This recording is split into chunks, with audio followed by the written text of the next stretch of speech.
Hey there, welcome back.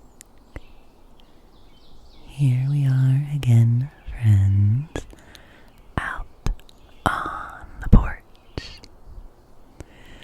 I'm back at my house now.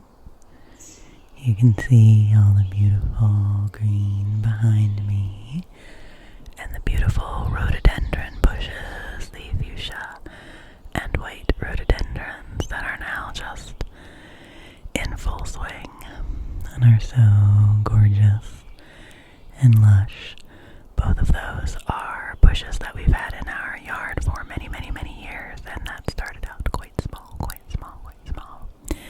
And now they have gotten huge and lush and beautiful. So, a nice little reminder of the way things can grow and flourish over time.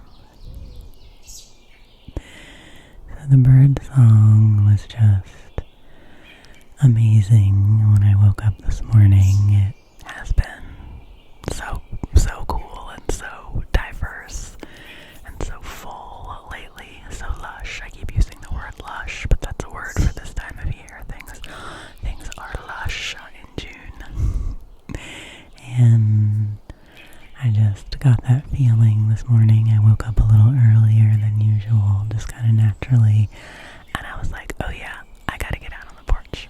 I gotta get out on the porch with my good friends and give you all a little morning hello.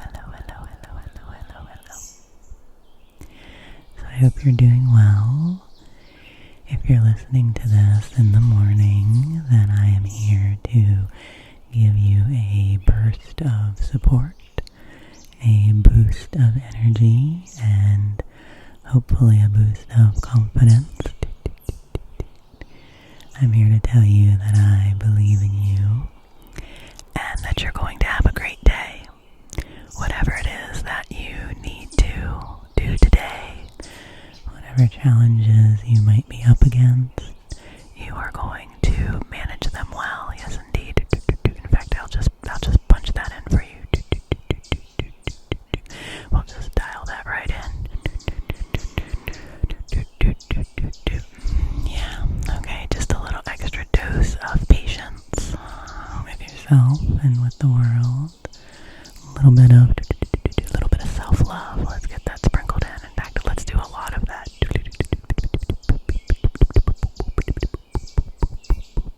Okay, so now you're full of patience and confidence and self-love, and let's do a little bit of extra glow. Let's do a little bit, yeah, get out of control there. Let's do a little bit of extra radiance for you. So in case you're feeling a little tired and sleepy and not that energetic this morning and you're having a hard time getting going, there's a little bit of extra sparkliness and radiance for you to help you get going. I really, really do hope, friends, that you're doing okay. I'm just right here with you, as always, right here with you on that day-to-day journey. On that day-to-day journey,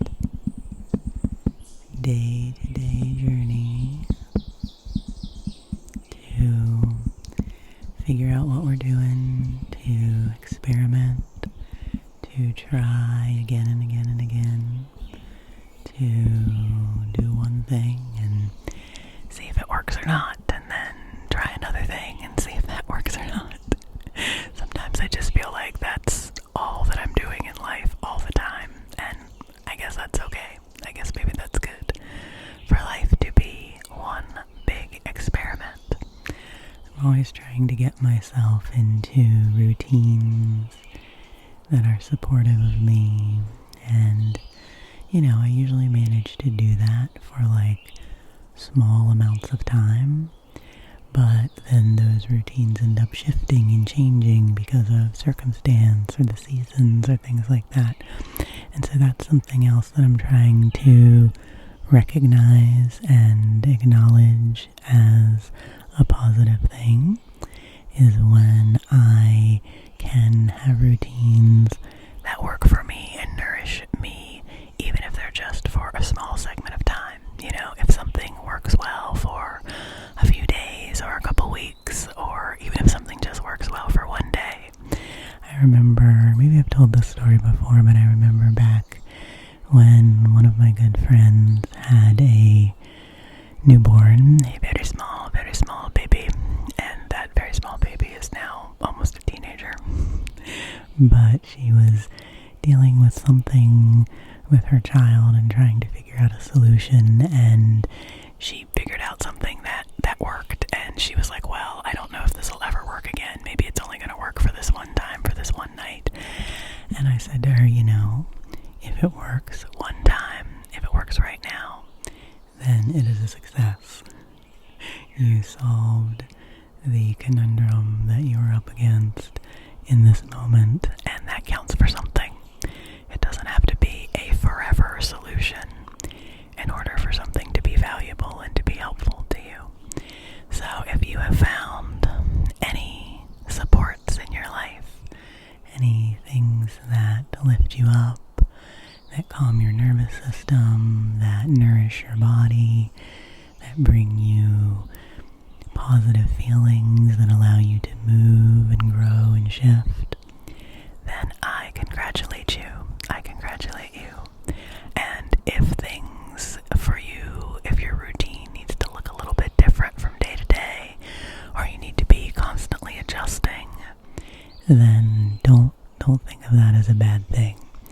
I think that sometimes, you know, in the sort of social media and social expectations, there's this idea of having a perfect morning routine, you know, where you get up and you do everything so leisurely and, you know, have these slow mornings and everything's just so smooth and great, and somehow you get 700 things done, you know, before you even go out the door in the morning, and everything, you know, you've nourished yourself. I'm saying nourish a lot too, but it's an important concept to really think about what nourishment means, not just the commercialized version of self-care and nourishment.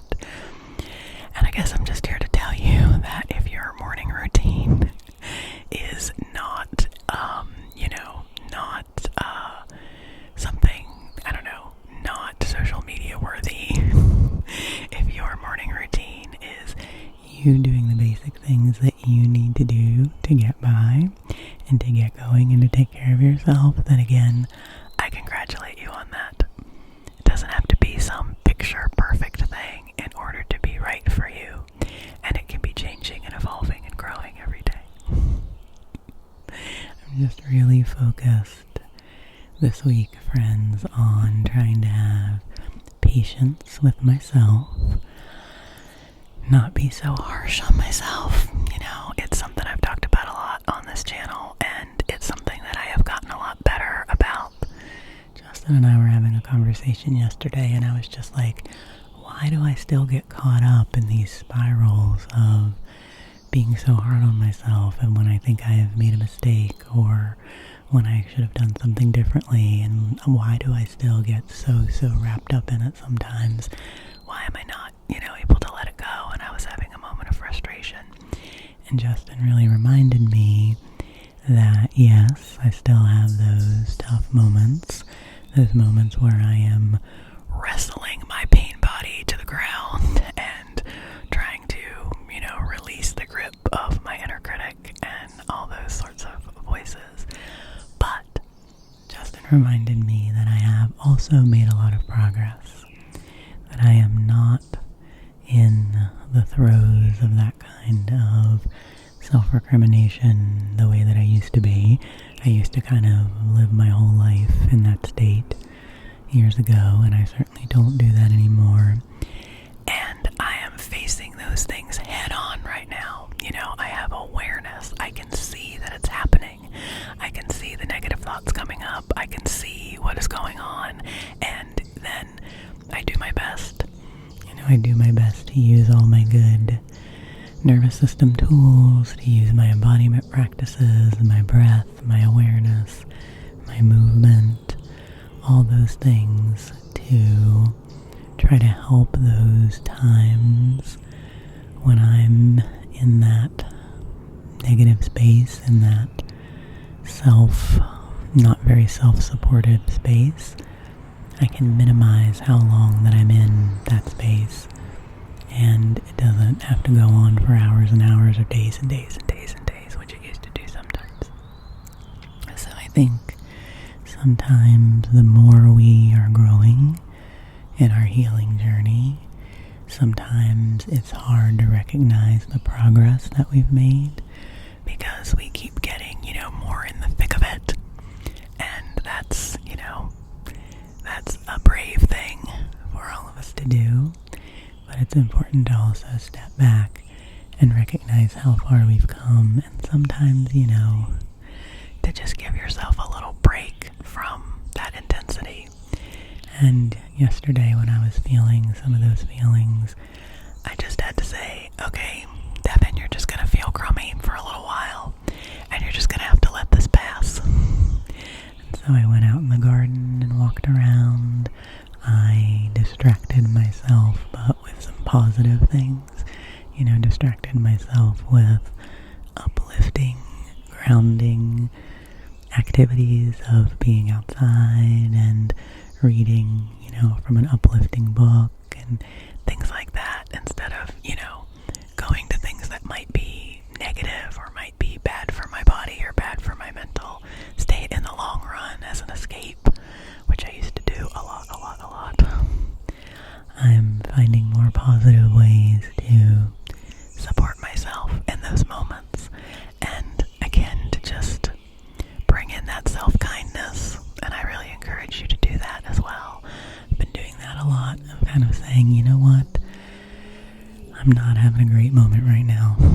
I am not in a great place. I am not where I would like to be as far as my emotional state. I'm not in the calm, balanced place that I would like to be. But I can love myself anyway. That's something I've done some EFT tapping, emotional freedom technique tapping.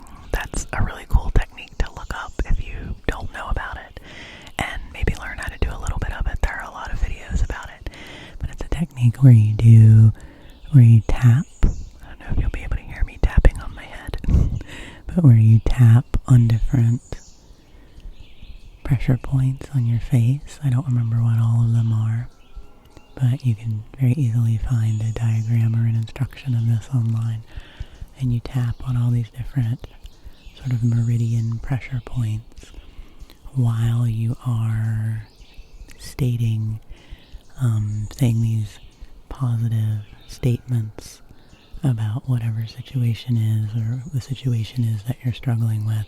And they usually start, it's like if someone's guiding you through one of these sessions, they talk to you about whatever it is that you're wanting to work on, what emotion or what situation you're wanting to bring some peace and awareness to. And they help you formulate statements that always start with even though. So it'll be like, even though I'm feeling frustrated with myself right now, even though I feel like I'm in the same old spirals that I always get into, even though I feel kind of trapped and like I might never be able to change, even though I'm feeling this, I still unconditionally love and accept myself. So it's kind of this cycle of saying, even though I'm not where I want to be right now, or even though I'm feeling this feeling that's uncomfortable, or even though I'm having a reaction to something that is not my ideal, whatever the situation is, even though right now I'm not exactly where I want to be, I still choose to unconditionally love and accept myself. And sometimes that's a hard thing to say to ourselves. And in those EFT sessions, I've heard the person who's guiding them say to the person, well, even if you feel like you can't say that, if you feel like you're not ready to say, I completely and unconditionally love and accept myself, you can say, I'm willing to try to unconditionally love and accept myself. I'm willing to consider the possibility that I might be able to love and accept myself anyway. So there are baby steps to that. So I wasn't really expecting to talk about tapping in this video, but I always go with whatever flows into my mind, especially first thing in the morning with these videos. So I would just encourage you, wherever you are right now, if you're having a tough moment, or the next time you're having a tough moment, to say to yourself, even though this is what's going on right now, even though this state I'm in is not ideal, I choose to love and accept myself anyway. I can entertain the idea, I can consider the possibility that I could love and accept myself anyway. And see how that makes you feel. And I did want to share something kind of funny with you all. You know, a few videos ago, the first video I recorded when we first got back from our trip, I had something going on with the microphone, right? And like it wasn't picking up, so I was leaning in to whisper into the mic, but it wasn't picking up the whisper. And I got frustrated about that video, and I'm kind of doing my little flow here, my little rocking back and forth. And I got frustrated about that video, and you were all really supportive and kind, and I was like, okay, I'm gonna get past that. And then yesterday I recorded a video, which I'm sure I will have posted by now, a show and tell video of some of the things I got for my birthday. And somehow, I don't know how I did this without realizing it, because I do look at myself in the mirror before I start recording, just to make sure that there's nothing overtly, on my face or whatever. Well, I guess I didn't do that well enough yesterday, because when I went back to record my video and looked at it, I had this smear of makeup, like a smear of mascara or something, like a black smear under one of my eyes. And so first of all, I think maybe that's a vote for me just not wearing makeup in my videos, which is what I've been leaning towards more lately, is just not even bothering to put on makeup for my videos. And, if it's going to end up being, something else that I have to think about, or if it's going to end up, being messy and distracting, then, maybe I should just avoid that to begin with. And I'm sure probably a lot of you watched that video and didn't even notice it, and a lot of you listen to my videos and probably don't even watch the visuals, and whatever, nobody's perfect, so I had a smudge of makeup, big deal. But I just was like the last video, my sound was weird, and then now this video, I've got something kind of weird and visually distracting that might, I don't know, that might bother someone. If that's the thing, I just never want there to be anything weird that you might clear my throat there. Don't want there to be anything weird that you might, fixate on as a distraction that might keep you from being able to be immersed fully in the video. I don't know. But so I just had to take another step back and be like, okay, fine. I'm putting out some pretty imperfect videos, and that's okay. Because that's what this space is all about. Space is about showing up as we are, and being who we are, and working through things together. Okay, there's something loud in the background. Some kind of a plane or something. We'll let it pass by. I do have some exciting nature news to tell you, some wildlife and nature reports. I mean, as I said, you can hear that the birds are very prolific here. I'm very glad to have their bird songs surrounding us. We have a lot of chipmunks skittering along and doing their thing. We have a lot of bunnies. Who knows, it is possible that you might see a bunny in the background during this video, because they do like to come out in the yard in the morning. And Justin actually mowed the lawn. He mowed the lawn yesterday, but he left some big patches of clover out in the yard, and it was really cute. Right after he'd finished mowing the yard, we were sitting out here on the porch, and we saw a bunny come out and go like right to the clover patch and start eating, and the bunny was like, "Thanks, Justin." So it's been fun to observe all the bunnies. And 2 mornings ago, when I took Foxy out for her walk along the road that's up behind our house, which we do, every morning.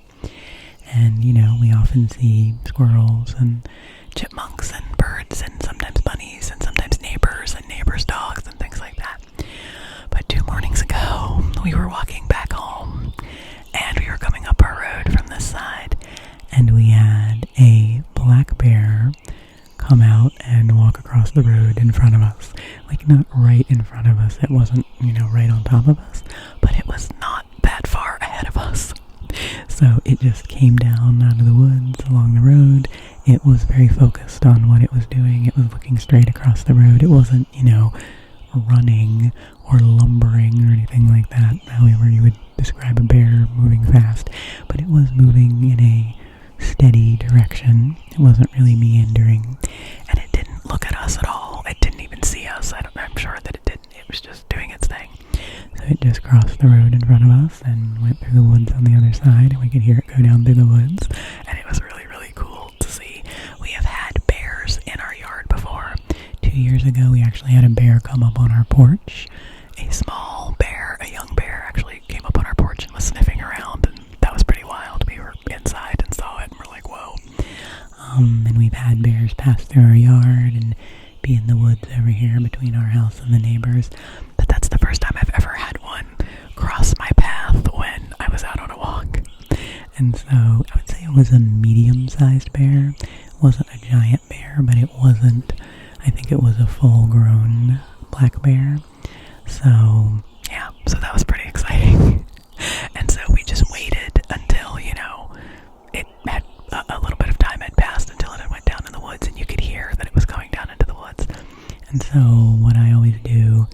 what we do, like if we're hiking or anything like that and we do see a bear, is to just start being loud, start talking loudly. So I started kind of singing loudly and clapping my hands, and, because generally they don't, like noise, and they'll stay away from you if you're being noisy. And generally with black bears, they're pretty docile and usually just minding their own business. The last time that, this was a couple summers ago, we were walking our foster dog, Sunflower, at a trail nearby here, a trail that we have to drive to get to, but it's a nice trail, and we were walking back on that trail, and we had a bear cross in front of us.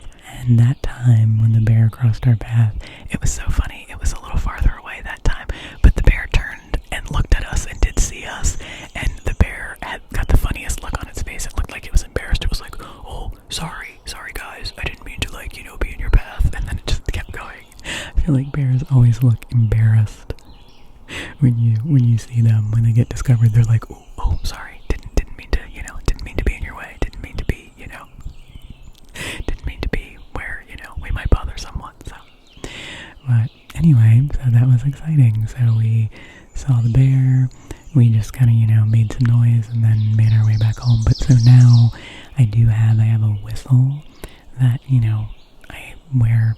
It's like a safety whistle, so that if you've ever needed help, you can blow it, or that if something was, bothering you, you could blow the whistle. I have that, and I also have a bear bell. It's like a jingle bell that, you can shake to make noise.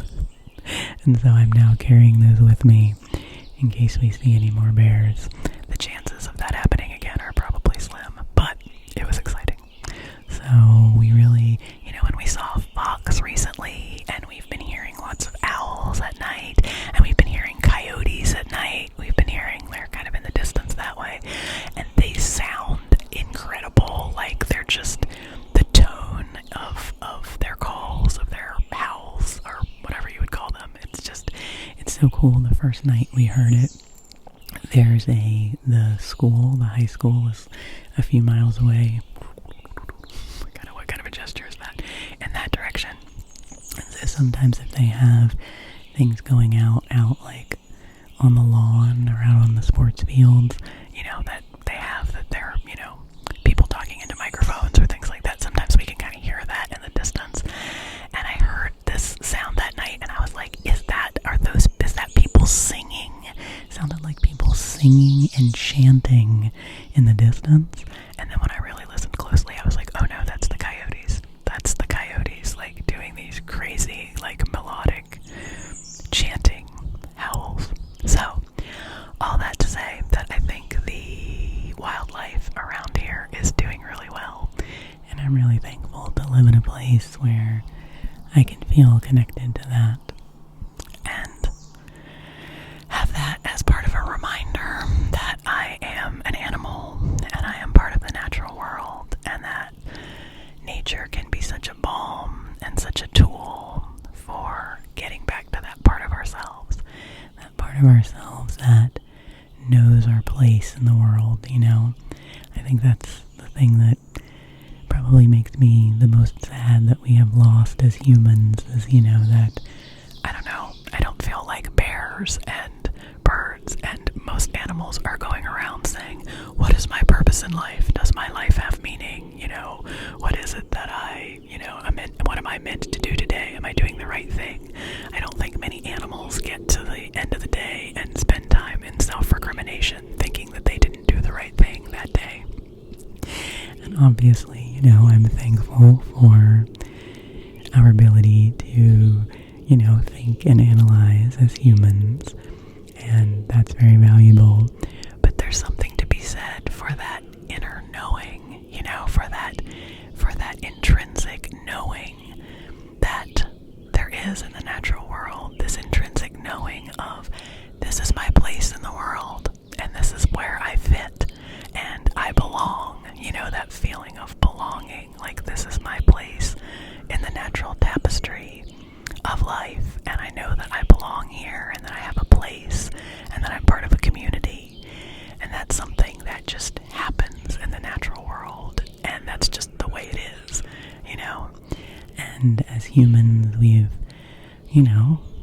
made a lot of things, we've accomplished a lot of things, we've come a long way, but we've also lost some of that feeling, and I think that's,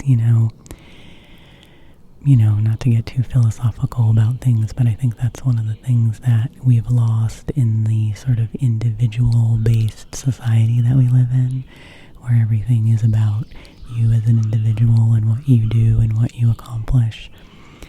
And that's, I think, why so many of us end up feeling lonely, or feeling like we're not part of something bigger, or like we don't know what our purpose is, because we don't just have that natural fit into the tapestry of a community or a way of being or a culture that supports that kind of interconnectivity and that kind of web of support and web of life, So, all that to say that we are who we are.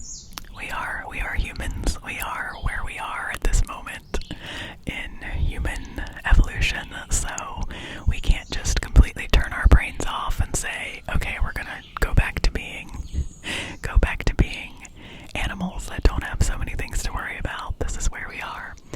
But I do think there's a lot we can do to observe the natural world, to align ourselves with it, to learn from it, and to remind ourselves that we are a part of it, that we are a part of this web of being. We are a part of this natural tapestry of life. I really like to use that word, the word tapestry, because I feel like that's what so much of life is, all these interconnected patterns, things that go on, and we can't see the full picture. We can't see the full tapestry. We can only see little bits of it. And that's why it's hard, because we don't know what the future holds. It's hard to live in uncertainty, which we do every day. None of us knows exactly what will happen next, so that's a daily practice for me to learn to live with uncertainty and to not feel that I have to try to control everything and create specific outcomes, that I can be okay with things happening in different ways. Justin says to me all the time, it's one of his best nuggets of wisdom, things don't have to happen in a certain way. They don't have to. Things could come to pass in many different ways. That could still be good. That could still lead to the next step of life. Things can come together in very unexpected ways. And I say this often, that's one of my big goals for myself. And it's something I would encourage you in as well, is to be open to possibility, to open yourself up to opportunity, and to be open to mysterious, unusual, unexpected things happening in your life.